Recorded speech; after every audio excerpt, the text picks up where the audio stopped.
noite, queridos irmãos, queridas irmãs.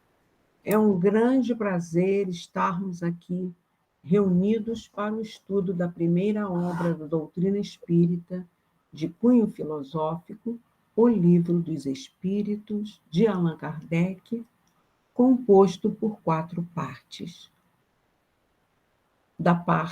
A partir dele, houve um desdobramento de outros livros do Pentateuco que complementam os conhecimentos doutrinários. Da primeira parte, das causas primárias, mais científica e filosófica, originou-se a Gênese. Da segunda parte, do mundo espírita ou mundo dos espíritos, que trata da mediunidade, o Livro dos Médiuns. Da terceira parte, das leis morais, o Evangelho segundo o Espiritismo. E da quarta parte, das penas e gozos futuros, originou-se o céu e o inferno. Há ainda obras póstumas, publicadas a partir de escritos deixados por Kardec. Fiquemos em paz, meus irmãos, com a mente aberta para os conhecimentos que inicialmente serão passados pelo nosso irmão Paulo. Paulo, a palavra é sua. Prossiga, por gentileza. Boa noite, gente. Como tem muita coisa hoje para falar, vamos direto para a nossa questão 147. E o assunto parece que encaixa, né?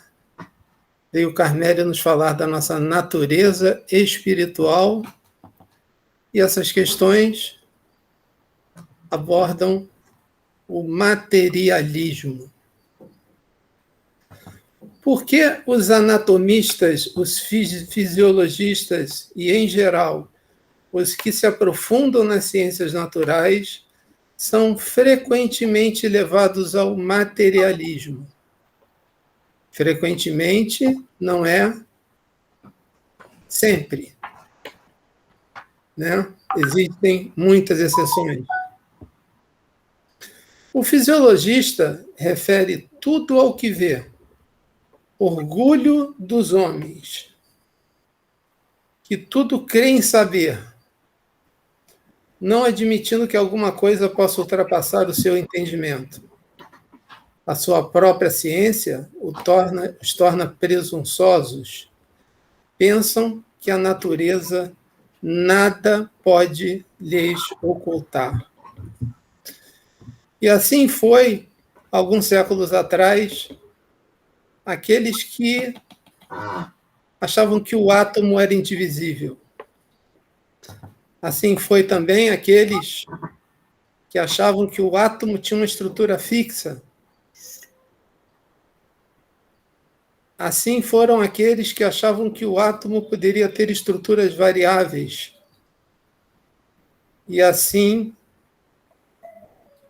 alguns que ainda pensam, mas tamanha a revelação que foi mostrada, que o átomo pode ser partícula, luz, e ele é apenas uma probabilidade no espaço, que nenhuma matemática, nenhuma ciência conseguiu dizer ao certo. Está aqui, está ali, está acolá.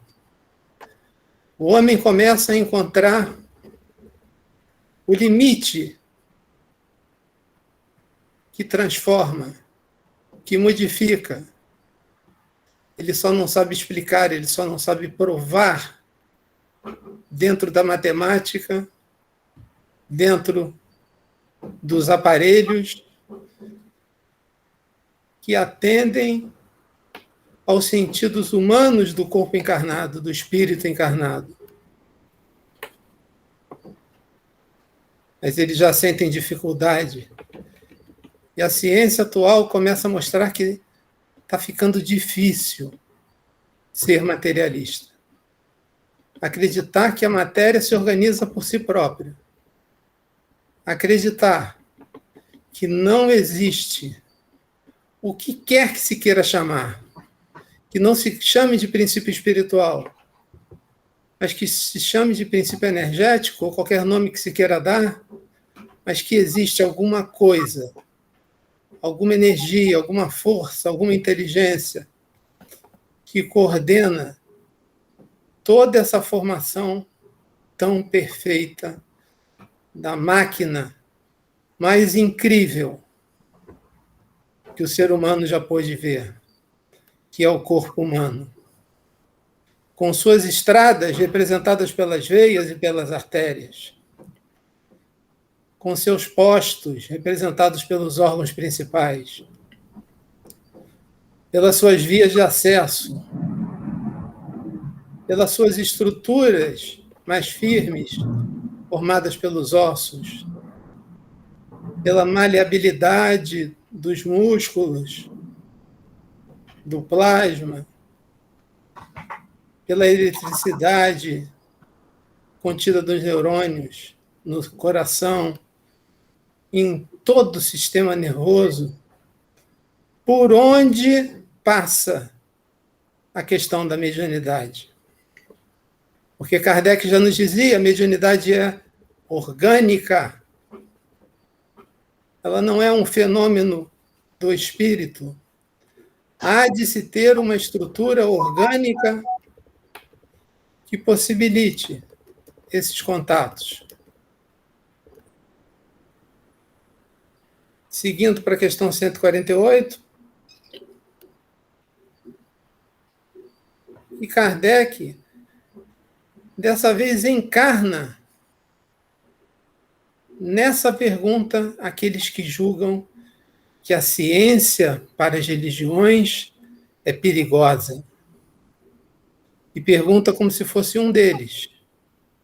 Porque Kardec é um grande mestre em fazer perguntas.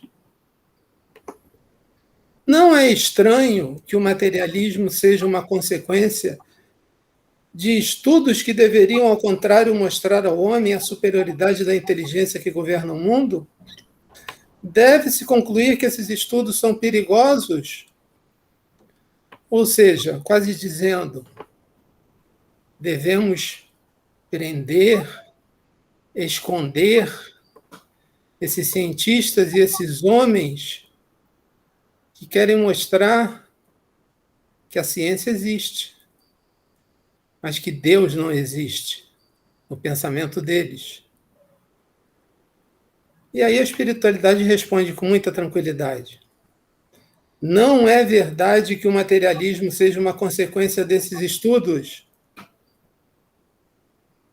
É o homem que deles tira uma falsa consequência, pois ele pode abusar de tudo, mesmo das melhores coisas.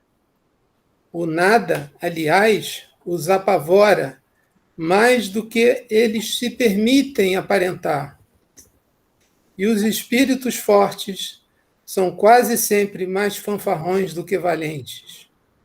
A maior parte deles são materialistas porque não dispõem de nada para preencher o vazio diante desse abismo que se abre ante eles, mostrar-lhes uma tábua de salvação. E eles se agarrarão a elas ansiosamente. Então, o materialista defende uma coisa que nem ele mesmo quer acreditar. Ele fala, mas lá no fundo ele diz: tomara que isso não seja verdade. Tomara que o Espírito exista. Tomara que Deus exista. Tomara que tudo isso seja um grande engano da minha parte e do meu orgulho em não admitir que eu, com a minha ciência, não consigo provar nada. E agora o comentário de Kardec, que ele se aprofunda aqui em mais de 2 páginas, eu reuni alguns pontos que o Itamar vai passar um slide para a gente.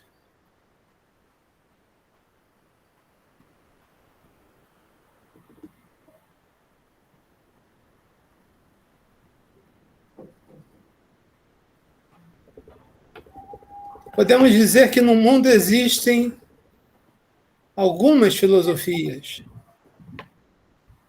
mas existem duas que se chocam. Uma é a filosofia espiritualista, presente em todas as religiões, porque ser espiritualista é acreditar na existência de uma vida após a vida do corpo. E ser materialista é acreditar como sabedoria final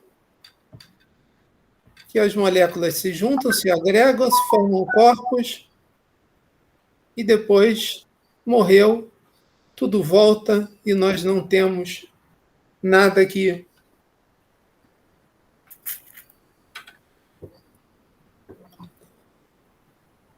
chamam uns de consciência, outros de espírito, outros de alma, que continue.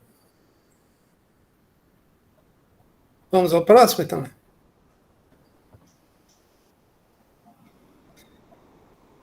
E no Livro dos Espíritos, logo na primeira página, o Livro dos Espíritos diz que ele trata de uma filosofia espiritualista. Em todo o seu conteúdo, ele busca confirmar princípios de uma doutrina. E o que é uma doutrina? É um conjunto de ideias coerentes sobre um sistema filosófico, político, religioso ou qualquer outro.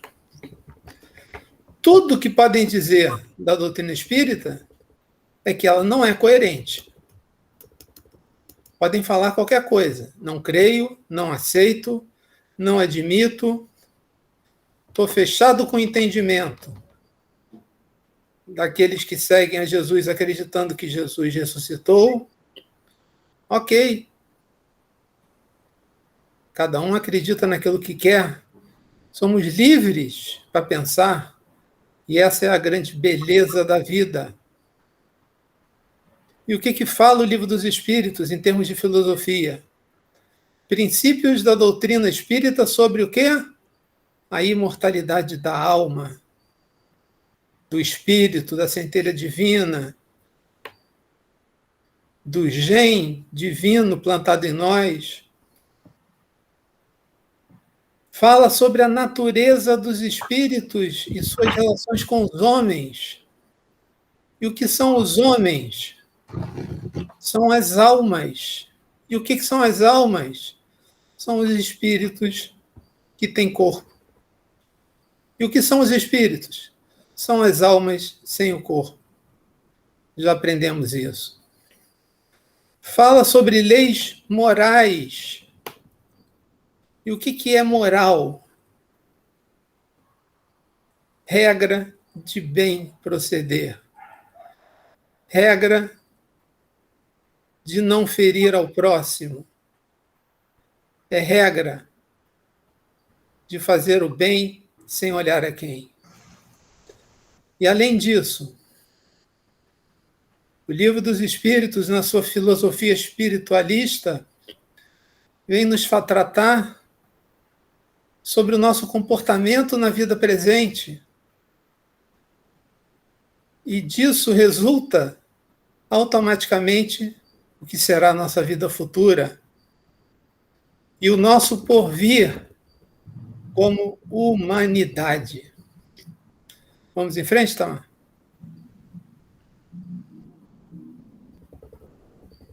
Filosofia materialista. O materialismo se apoia numa aberração da inteligência, que nada mais vê na ação da matéria, no ser humano, e a esta atribuem todos os seus atos. Os nossos pensamentos, os nossos sentimentos, as nossas ações, as nossas reflexões, os nossos sonhos, as nossas recordações, são apenas frutos de quê? De combinações de elementos químicos. Será que isso é uma inteligência que pensa de acordo com o que deve ser? Ou seria realmente uma aberração? Materialismo e a sua influência sobre a noção de bem e de mal. Ser materialista, em suma, nos convida ao quê? A irmos contra a lei de Deus. Opa, só tem uma vida? Eu quero mais é me dar bem. E toda a noção de nos darmos bem com o próximo, efetuarmos laços sociais pacíficos, humanos, cheios de misericórdia e compaixão, caem por terra. Passa-se a ser a lei da sobrevivência, além dos instintos. Rompimento dos laços e afetos mais sagrados. Existe uma pergunta no Livro dos Espíritos que fala... Kardec pergunta o que seria da sociedade, da humanidade, se fosse abolido a monogamia e o casamento. Um recrudescimento ao estado animal. Um recrudescimento ao egoísmo. Cada um só pensaria em si. Vamos em frente, Tamar?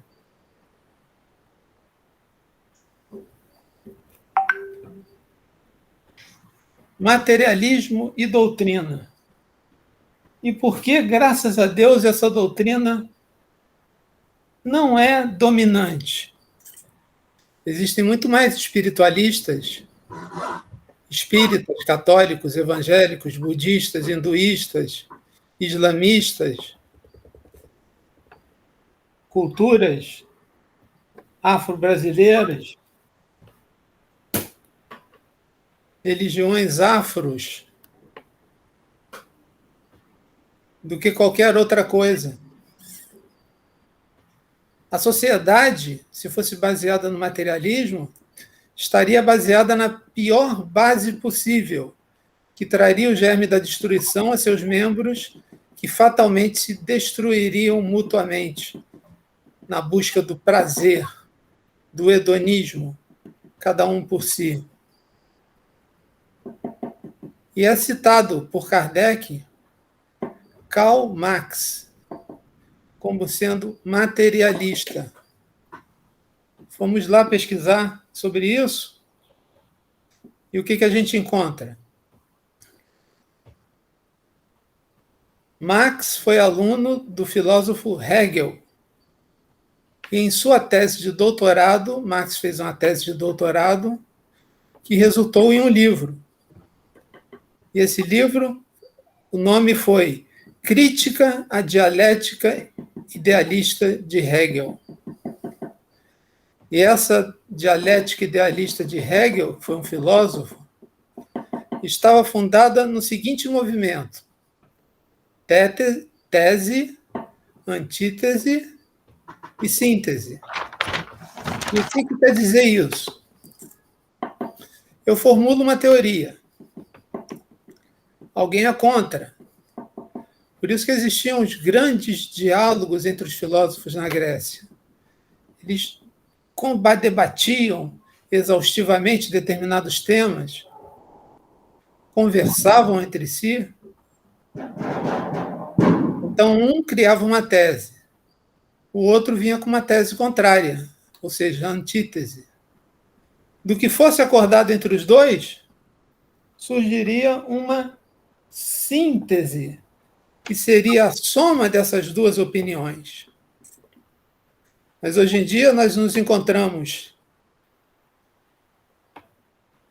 tão fortemente enraizados nas nossas convicções que se torna impossível um movimento como esse. E Marx já tinha visto isso lá atrás, que o ser humano deseja, na realidade, dominar a outra mente. e não se conjugar a ela e, unidos em esforços comuns, encontrarem pontos em comum. Vamos lá, Tamar, no próximo?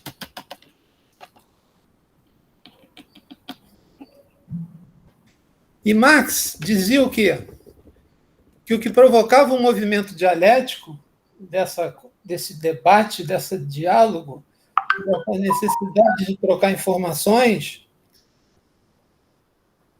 eram as condições materiais de existência do homem, ou seja, a necessidade.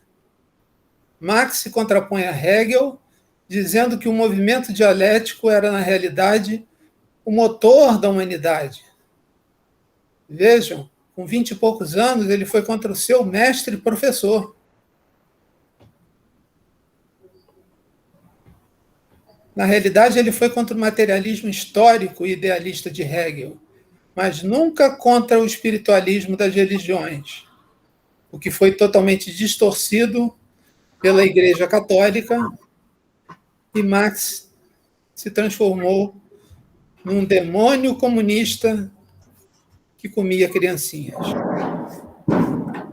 Infelizmente, sabemos que muitos irmãos foram levados às fogueiras, muitos irmãos foram calados, porque contrariavam o que as religiões queriam que fosse falado.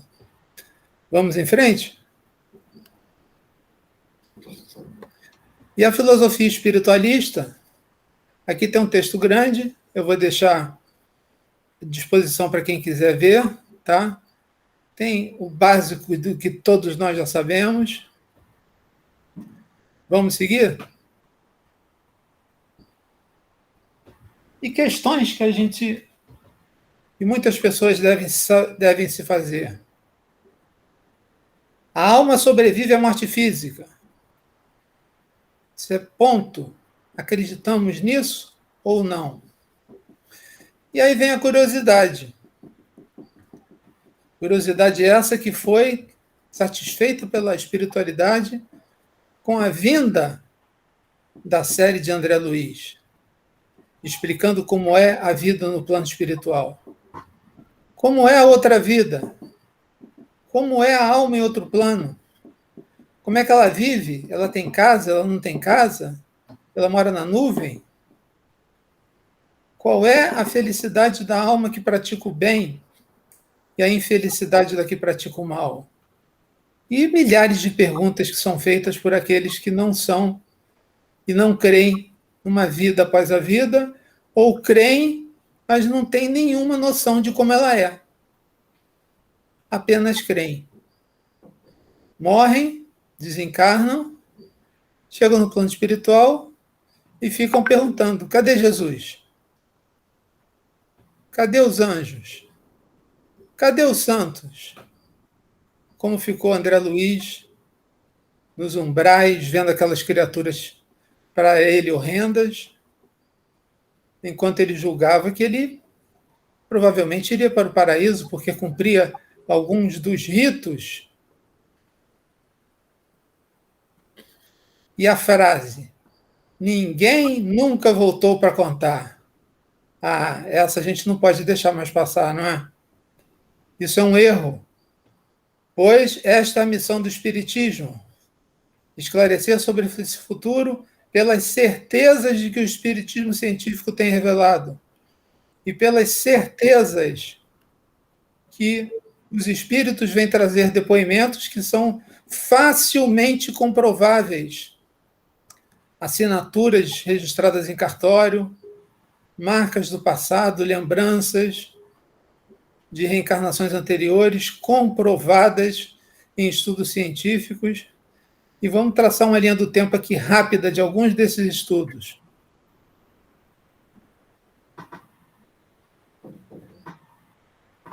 Hydesville, 1846. William Crookes, considerado um grande cientista, um químico, que fez diversas descobertas e ajudou no crescimento da ciência. Konstantin Rostov, ele criou um aparelho chamado demistógrafo, que registrava mensagens de espíritos do além. Alexander Akassov, ele fez pesquisas no campo da psicologia, da psiquiatria. Robert Johnson, em 1964. Raymond Moody, Experiências de Quase Morte. Ele escreveu um livro, A Vida Depois da Vida. E, por último, Augusto Perandrea, que foi o grafologista que comprovou que uma assinatura de uma psicografia de Chico Xavier correspondia, sem sombra de dúvida, a de uma pessoa que havia desencarnado. Isso foi provado em juízo, foi aceitado como prova de um processo judicial. A psicografia que Chico Xavier fez, a assinatura que Chico Xavier fez com sua psicografia mecânica, que é aquela em que não há influência do médium, foi prova fundamental para a decisão de um juiz num processo na justiça brasileira. E a seguir, vamos só mostrar para vocês as 5 alternativas para a humanidade: doutrina deísta, doutrina dogmática, doutrina espírita,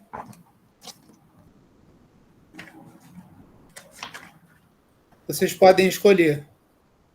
Qual é aquela que faz mais sentido? Qual é aquela que corresponde aos anseios dos nossos corações? Fiquemos todos em paz e vamos agora ouvir o nosso irmão Sérgio. Boa noite, meus irmãos. Mais uma vez, uma enorme satisfação estar aqui para continuarmos juntos estudando o Livro dos Espíritos. Vamos entrar, então, no capítulo 3, Retorno da vida corpórea à vida espiritual. Primeira parte, a alma após a morte. Questão 149. São questões rápidas, eu vou até a 151, né? Tem a 49, 50, A, B e depois a 151, mas elas têm pequenos detalhes que eu considero importantes e que, se quiserem fazer alguma observação, por favor, fiquem à vontade.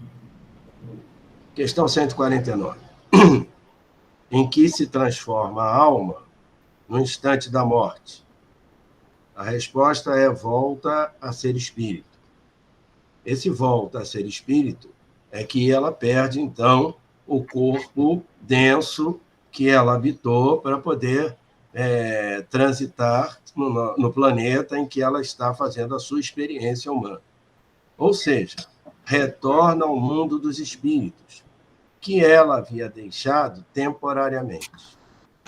Então, nós já sabíamos, alma é o espírito, é o nome dado ao espírito encarnado, né, envolvido pelo perispírito, com o duplo etérico e com o corpo denso, fazendo a sua experiência terrena. Já tínhamos tratado sobre isso. O que eu quero chamar a atenção é esse finalzinho. Olha só. Volta a ser espírito, ou seja, retorna ao mundo dos espíritos que ela havia deixado temporariamente. Então, isto reforça a questão da experiência no plano físico. E qual é, então, a expressão retorna à pátria espiritual cabe como uma luva, porque este é o lugar dos espíritos. Volta a ser espírito, ou seja, retorna ao mundo dos espíritos que ela havia deixado temporariamente. Se é temporariamente, né, então a nossa experiência é temporária e a experiência maior, o tempo, é lá no plano espiritual. Perfeito? Questão 150. A alma conserva a sua individualidade após a morte? Sim, não a perde jamais. O que teria ela se não a conservasse? Então, olha só, mais um pequeno detalhe aqui. É enfático, ou são enfáticos os nossos amigos espirituais que respondem. Não a perde jamais. Então, criado o espírito, usando o verbo que o Berto Holden gostava de usar, né, para a criação de Deus, criado o espírito, ele não perde jamais o quê? A sua individualidade. Nós vamos falar novamente sobre isso na 151, mas guardemos isso. Não a perde jamais. Então, é uma trajetória a partir da criação de um indivíduo no todo. Joana de Ângeles vai utilizar uma expressão da psicologia analítica, que é a individuação. É quando o sujeito se conhece como indivíduo, mas tem a noção exata de que ele faz parte da coletividade. 150A. Como a alma constata a sua individualidade se não tem mais corpo material? A resposta é: tem um fluido que lhe é próprio, que tira da atmosfera do seu planeta e que representa a aparência de sua última encarnação, seu perispírito. Já sabíamos que era isso. Seu perispírito, ela tem lá o perispírito, a sua conformação, e aí ela se vê como indivíduo. Mas aqui ele volta a chamar a atenção para um aspecto interessante, que mais lá na frente vai ser bem abordado. Tira da atmosfera do seu planeta. Por quê? Se o perispírito é o modelador do corpo físico, é necessário que o perispírito esteja em completa junção, né? Afinação, esteja completamente integrado naquilo que ele vai moldar, que é o corpo denso daquele planeta. Então, o perispírito, ele, como um modelador de um corpo físico a ser utilizado em uma experiência em determinado planeta, ele tem que estar afinizado com aquelas características planetárias. Tem um fluido que lhe é próprio, que tira da atmosfera do seu planeta e que representa a aparência de sua última encarnação, seu perispírito. Pergunta 150B, já estamos chegando lá no final. A alma não leva nada deste mundo? Resposta: nada mais que a lembrança e o desejo de ir para um mundo melhor.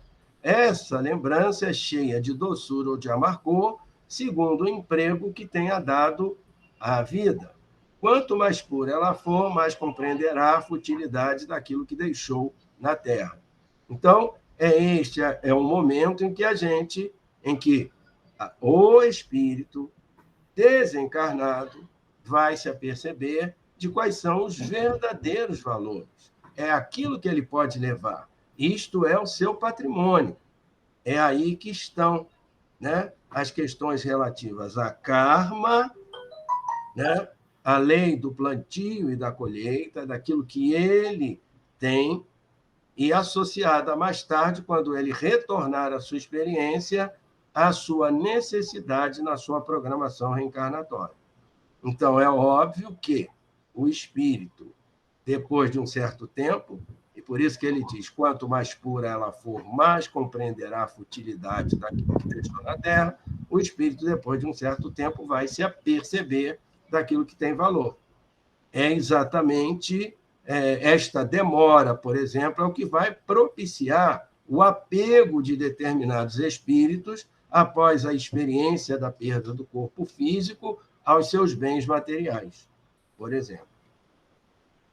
Então, são aquelas entidades que, para a doutrinação, elas estão preocupadas com a casa, com aquilo que foi feito e com todos aqueles bens, às quais ela está apegada e isso faz com que ela fique, né, presa às questões do plano físico. E, por último, a questão 151, que pensar da opinião de que a alma após a morte retorna ao todo universal. Então, lá na frente, então é por isso que eu quis chamar a atenção para essa coisa, para esse detalhe, perdão. Lá na 150, a alma conserva a sua individualidade após a morte? A resposta é sim, não a perde jamais. Então, já sabíamos que ela vai ter a sua individualidade garantida. Mas ele faz uma pergunta de outra maneira, por outro viés, que pensar da opinião que a alma, após a morte, retorna ao todo universal. Milenarmente, por exemplo, os indianos têm aquela questão de serem... aí eu já ouvi várias formas de se dizer, de serem ditas estas palavras, e eu, então, peço desculpas, a compreensão e o carinho de vocês, porque as duas formas que eu ouvi foram o Advaita, ou Adwaita, e o Dwaita, que seriam, lá no Vedanta, que é a parte final, né, dos Vedas, onde tem esses esclarecimentos e essas consolidações espirituais, seria não dual. A Adwaita seria não dual, e Dwaita seria dualista. Né? Então, é uma concepção de uma integração ao todo e o da individualidade. Então, veja só, esta questão, embora os dois considerem a presença do sagrado, do todo, né? Essa questão é uma questão que permeia os conceitos humanos a respeito da religiosidade neste ponto. Então, aqui o Livro dos Espíritos já vai dizer: a individualidade jamais é perdida. Que pensar, então, da opinião da alma após a morte retornar ao todo no universo, ou seja, ser integrada, ela ser absorvida? A resposta essa resposta é uma resposta inteligentíssima, que ela mantém a individualidade dentro do conceito do todo. O conjunto dos espíritos não constitui um todo? É claro que constitui. É um coletivo. Quando estás numa assembleia, fazes parte integrante da mesma? Sim. E, não obstante, conservas a tua individualidade? Sim. E é dessa forma que os espíritos respondem. Então, a gente vai entender uma frase extraordinária do Senhor Jesus, que já foi aqui mencionada em parte pelo Paulo. Olha que coisa extraordinária esta frase do Senhor Jesus. Eu e o Pai somos um, mas o Pai é maior do que eu. Eu e o Pai somos um, mas o Pai é maior do que eu. É uma frase extraordinária, vai ao encontro à resposta 151 desta frase, e o Senhor Jesus é Dwaita e Adwaita, porque, no final das contas, tudo se resume a esse aspecto, que é aceitar o que estamos mergulhados no todo. Eu e o Pai somos um, porque eu sou um indivíduo. Porque eu faço parte, eu sou a criação dele, eu estou mergulhado nele. Mas o Pai é maior do que eu, porque eu sou um indivíduo na minha...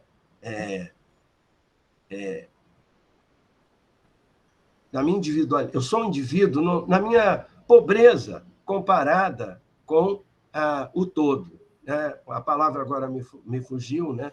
Mas com a humildade da percepção da nossa pequenez em relação ao todo. Eu e o Pai somos um, mas o Pai é maior do que eu. Algum acréscimo feito gostariam de fazer a respeito do que eu disse aqui? Por favor, fiquem à vontade. Professor Hernandes, todos, Paulo. Sérgio, tem um conceito que Ramatiz fala, que Deus é o pano de fundo da criação e que nós somos estamos nesse pano, né? Como se fosse uma cortina do teatro. Né? É uma belíssima imagem, né? Uma belíssima imagem, né? A ser apresentada por mestre Ramatiz. Muita paz para todos. Paulo, repete para a gente, de Ramatiz. Ramatiz, eu acredito que seja no Evangelho à Luz do Cosmo. E Deus é como se fosse o pano de fundo da criação, porque ele interpenetra toda a criação está nesse tecido, é como se fosse uma cortina do teatro, né? Que se abre para o palco da vida, né?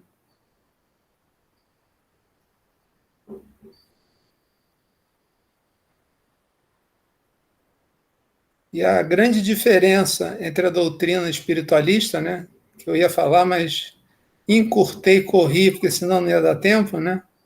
A doutrina espiritualista é que ela justamente crê nessa individualização, que o Sérgio falou aí, os espíritos falaram na resposta, né? O panteísmo não, ele acredita que todos nós somos gotas no oceano e que vamos voltar para um todo universal, né? Perdendo a nossa identidade, a nossa consciência, a nossa individualidade. É isso, Sérgio? Sim, é isso que os nossos amigos espirituais estão apontando nas sutilezas das respostas que foram dadas. E talvez o grande medo da morte não seja nem do processo da morte em si, sim de perder essa individualidade, né? Quem nós vamos ser? O que nós vamos ser, né?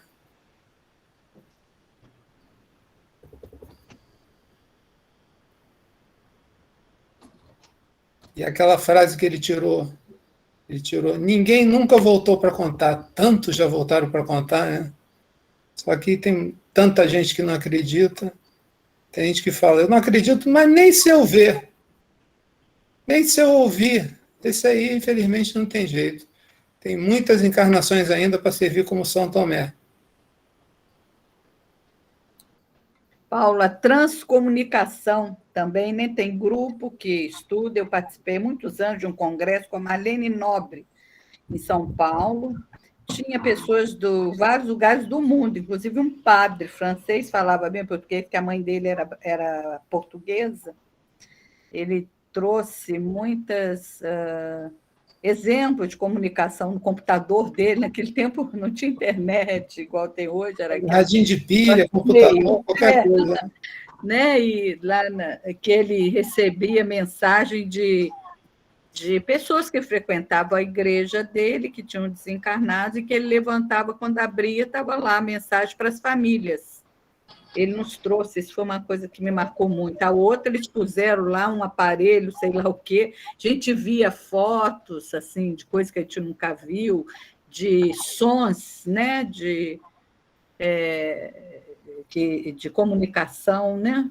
E tem um grupo aqui do Rio de Janeiro, tinha naquela época, né? Muito grande de estudos, um grupo de transcomunicação. Acredito que continuem estudando exatamente para provar para esses incrédulos, né, cientificamente, através de aparelhos. Hoje em dia tem uma tecnologia tão mais avançada e que é mais fácil para os espíritos também se comunicarem, não só através de psicografia ou psicofonia, mas através dos aparelhos, né? Então, tem um baiano chamado Clóvis Nunes, ele teve num seminário da Ramatiz há alguns anos. Ah, ele estava lá.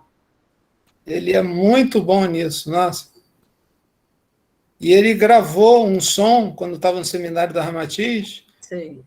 Que falava assim, Ramatiz presente, uma fita cassete. Pois é, eu me lembro desse nome, que é um nome mais ou menos comum. Ele é um baiano. Estava lá, gente do exterior, inclusive, esse congresso foi internacional, foi Marlene Nobre, que já se foi, né?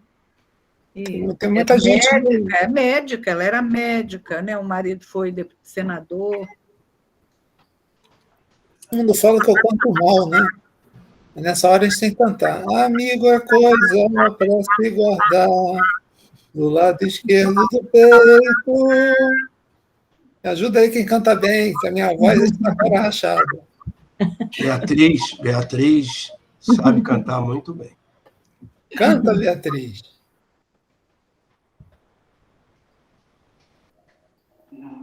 Hoje tem canto aqui? Canto.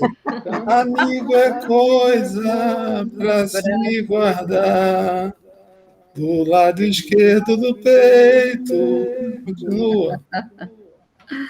É isso aí. Tem muitos amigos. Olha, se falar já era difícil, cantar para ela é impossível.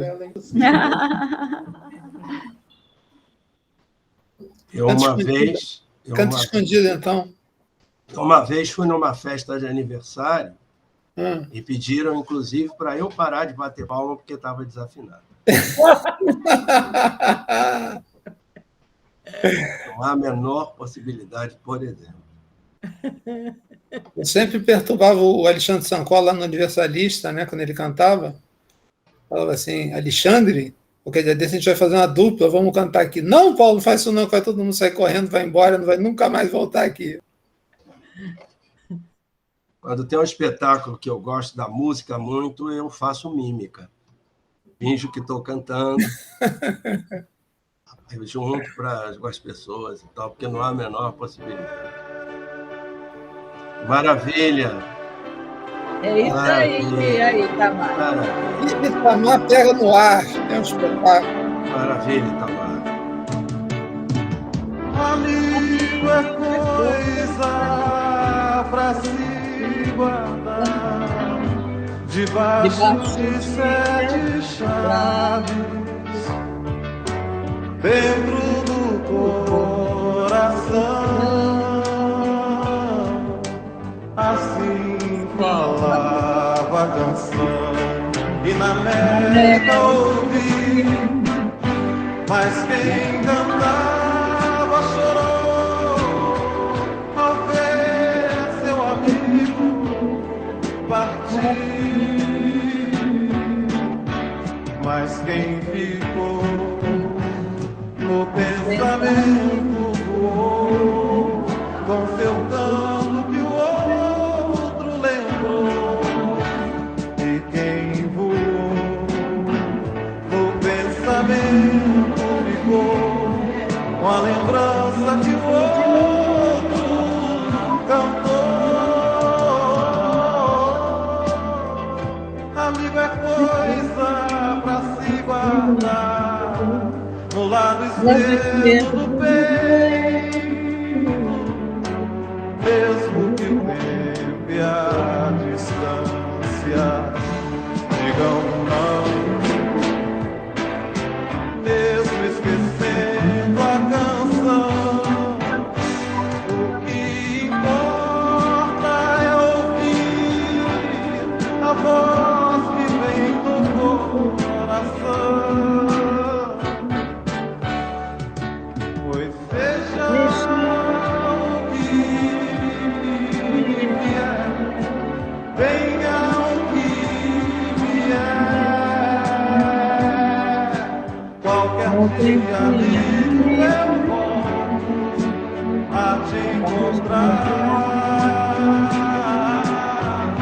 Qualquer dia amigo a gente vai se encontrar.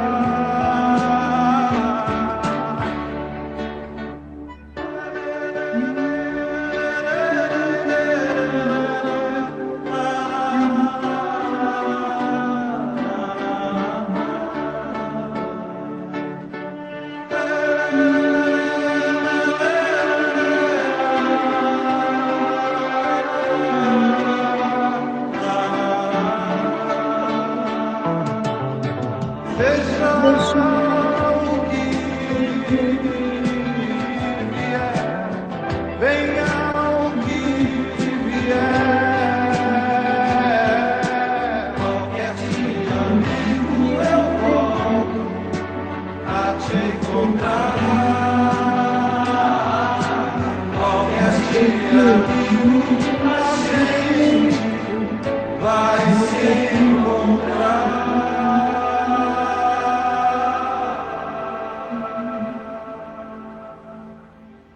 foi muito rica essa época, né? Betinho, foi porque o Betinho foi desse lado.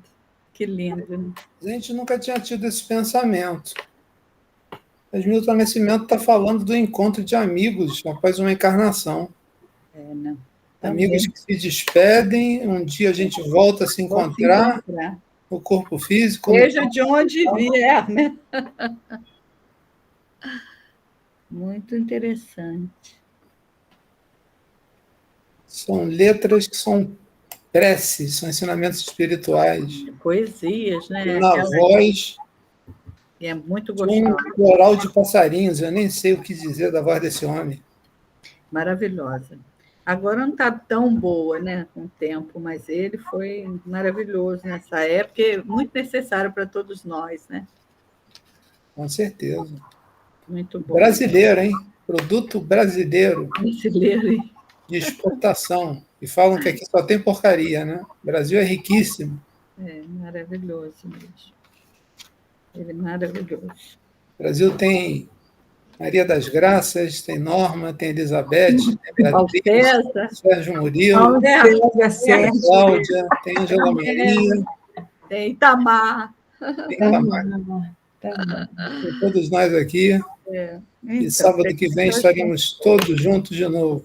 Se Deus quiser, mais uma vez. Muito obrigado a todos vocês. Boa noite. Beijo no coração de todos. Boa noite. Ficam com Deus. A minha gratidão é eterna. Boa noite. Boa noite a todos. Melhoras rápidas lá para os seus.